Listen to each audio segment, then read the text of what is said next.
Hi, I'm Duncan McRae, Chief Editor at TechForge, and today we are joined by Kevin Jonkergouw, RVP Benelux at Databricks. Thanks for joining us. Thank you very much for the invite. For anyone who doesn't know about the company, could you tell us a little bit about what you do?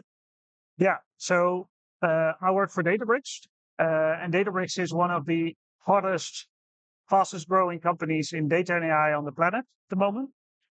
So we're well known for the lakehouse architecture. Our founders have instigated that architecture a couple of years ago. And earlier on in the year, we launched the Data Intelligence Platform. And that's basically a data platform which allows you to run your AI use cases in a simple, secure, and private way. So I don't know how much you can tell us about this, but what are the most exciting innovations that have come from Databricks recently, and what have you got planned for the year ahead? Yeah. So I think if you look at Databricks and some of the founding values, we have a vision to democratize data and AI in the market. And that means that you won't own everything. Like what you see with many data formats, they're all proprietary. And what Databricks has done is always said, we believe in an open structure. And with that, we've released Unity Catalog to the open source community. So that was a very big launch we did this year at the Data and AI Summit in San Francisco. And basically, it allows companies to use any kind of format and keep their data as their data, which is one of the very big releases. Then we've released a lot of capabilities after our Mosaic AI acquisition. So we did an acquisition and we built a lot of the AI capabilities onto the platform. One of those examples is, for example, the AI BI product, which helps to further democratize, let's say, data into the business. So formerly, a lot of data engineers or data scientists need to understand code to be able to work with a lot of complex data sets. What we've allowed to do is basically any business user to access the data in their own natural language and get feedback straight away without the need to write a code. So truly on a mission to democratize the data and AI and allow data to be used by any user in the business in a secure way. So Apache Spark is at the heart of Databricks. What are the benefits and the challenges of being so closely tied to open source technology like that? Yeah. So if you look at Apache Spark, indeed, it's part of the foundation. It's actually funny maybe to share that back in 2015, the first event we hosted in EMEA was the Apache Spark event, and that was a Databricks event here in Amsterdam, which is really fun. So the advantage at the beginning when we started was a lot of people wanted to be part of Databricks and help to continue to build on top of the Spark capabilities. We have our R&D office here in the region, which brings a lot of talent, a lot of knowledge. And when you look at Spark, it provides a lot of speed, flexibility, and agility to businesses to process their data. So for us, it's a massive benefit. Because it's part of the open source community, it also keeps you on edge. So it makes sure that as a vendor, we don't really can sit back, but everyone contributes, and it helps to keep the innovation at a right level. How do you balance your commercial goals with contributions to the open source ecosystem? Yeah, so obviously we're a commercial business, so we have to drive for commercial benefits. But what we do as an organization is what you see in, for example, the Unity Catalog open sourcing is when there is a demand in the market, we try to create and develop product and capabilities around that. But when we see it's becoming a market default, like Unity Catalog has become, then we also open source this back to the community so that the community can help and contribute to these market standards and market de factos almost. And it helps to keep us on edge as a company because it all aligns back to once we were founded, we said we're on a mission to democratize data and AI. We want that to do in an open way, open and secured way, which is structured, which is governed. Definitely the governance element is really, really important right now in the market with the evolution of AI and privacy and security concerns around that. So by doing this, we keep ourselves on edge, but also help to keep innovating and drive that innovation spirit as us as a business. Now, You mentioned artificial intelligence. Everyone's talking about it now. It's a really big deal. How do you balance the sort of ethical considerations and integrate that into your product development? Yeah. So when you look at AI, AI has been around for quite a while, right? But once generative AI came to play, a lot of companies started to think around how do we execute as quickly as possible on it. And there was a launch of a lot of different models. We've all heard around it for ChatGPT, but also the Llama models, et cetera, et cetera. We even launched our own model to go and show into the market what's possible. What we see with a lot of customers where we believe in is, again, that open structure. So slowly and certainly you see that a lot of companies use different models with data from different vendors. There's also a big trend in the market where companies say, what truly differentiates me is my data as a business. Because if they use the same data as every other company, then what's the differentiator? Yeah. So if I want to use my data, I want to make sure this is as absolutely secured and governed from a ethical standpoint perspective, but also from legal compliance, and also from my own business competitive edge.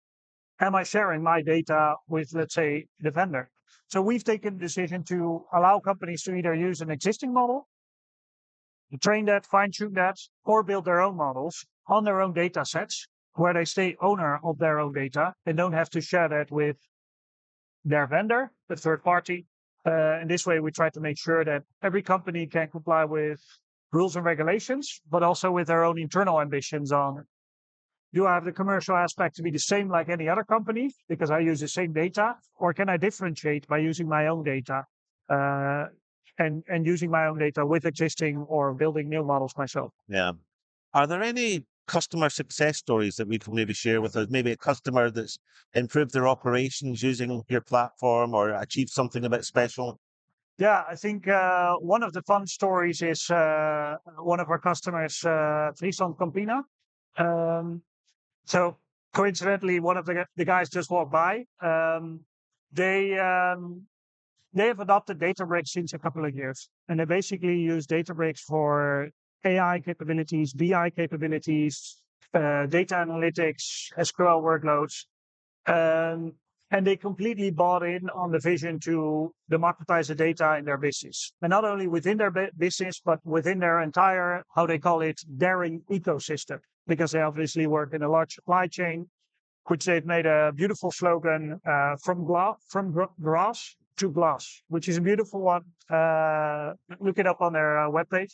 And so what they've done, they've helped to enable first to capture all data sets in their business, then allow to build a data platform, the Data Intelligence Platform, and allow business users to go use this. And it's now being used from people in supply chain to people who work on the formulas and the mixtures of their dairy products. So whether it's can we develop new cheeses and how can we use existing data and new AI capabilities to enhance that or to experiment on new flavors is definitely helping them. We are speaking at TechEx Europe in Amsterdam, but I believe you also host your own event. Is it the Data and AI Summit? Yeah. How do these kind of events help foster a stronger data community? Yeah. So we're a very big believer in helping to drive the data and AI community. And one of the things which is really important with data and AI, it develops extremely fast. It also develops extremely fast in different areas. So the role we see for ourselves to help democratize that is bring these people together so that there is a learning and connectivity opportunity. Because in the moment of learning is where beautiful moments happen. And if you don't bring the people together, you basically don't enable the learning capabilities as much as possible. So what we do as a business, once a year, we host a Data and AI Summit. We did it in San Francisco last year. We'll do it in San Francisco this year, where you can see when it's happening. I believe in June next year, where we'll have our big event to help and foster learning. Second, what we'll do is we'll drive new releases and innovations on those events. So Unity Catalog open sourcing is one of these activities we drove this year with many, many, many other releases. But also there is a moment for conversation and there's a moment for thinking. So one of the things I personally really liked this year was Jensen Huang, the CEO of NVIDIA, was on stage with our CEO, Ali Ghodsi, on what the impact would be of AI today, what it is in the future, what are some of the potential obstacles, and what are the opportunities we could all see in the market, but also maybe areas where we have to find our position in as a data and AI community with each other. Yeah. Well, speaking of the future, how do you see the future of cloud-based data analytics evolving, and what role do you think your company will play in that? Yeah, so when you look at how the market is developing, everyone wants to do something with AI or generative AI. One of the things which are a key requirement to be able to drive use cases on artificial intelligence or generative AI is to have data available in your platform. So we're driving the Data Intelligence Platform. We were the innovators of the Lakehouse architecture. Earlier this year, we launched the Data Intelligence. And it means you need to have your data available. So I believe in the coming years, more and more data will move from proprietary systems to more open data systems, to data intelligence platforms like Databricks. What you'll see more and more is that companies will start to stop only experimenting with Gen AI, but will actually use it for business beneficial use cases. We see a lot of these use cases being driven at our customers in the moment. We are growing extremely fast. So if you've seen some of our latest announcements on growth as a business and customer adoption, we're one of the fastest in the market at our size. I believe we'll continue to do that because our technology gives our customers and the community one big understanding and one big level of trust. We drive an open community, so we don't lock in data formats. So it gives companies massive flexibility. We have the de facto market standard for data governance, which allows companies to drive absolute governance on their business, absolute governance on their data sets, whether that's within their business or like Friesland Campina use that in their data ecosystem with their vendors and their customers. So I believe we'll be a massive differentiator in the market, and it'll help to drive balance by not saying we drive also our own proprietary formats, but we open source it. So anyone who is a little bit reluctant and wants to have business flexibility and absolute governance, Databricks is going to be a absolute considerator. All right, Kevin, thanks for talking to us today. Thank you very much for the invite. If you'd like to participate in another great event, we're hosting our own event in Amsterdam later on this year as well on November 14th. So you're more than welcome to join us at that event as well and Thank you. Learn from some of the industry experts. All right, thanks. Check it out.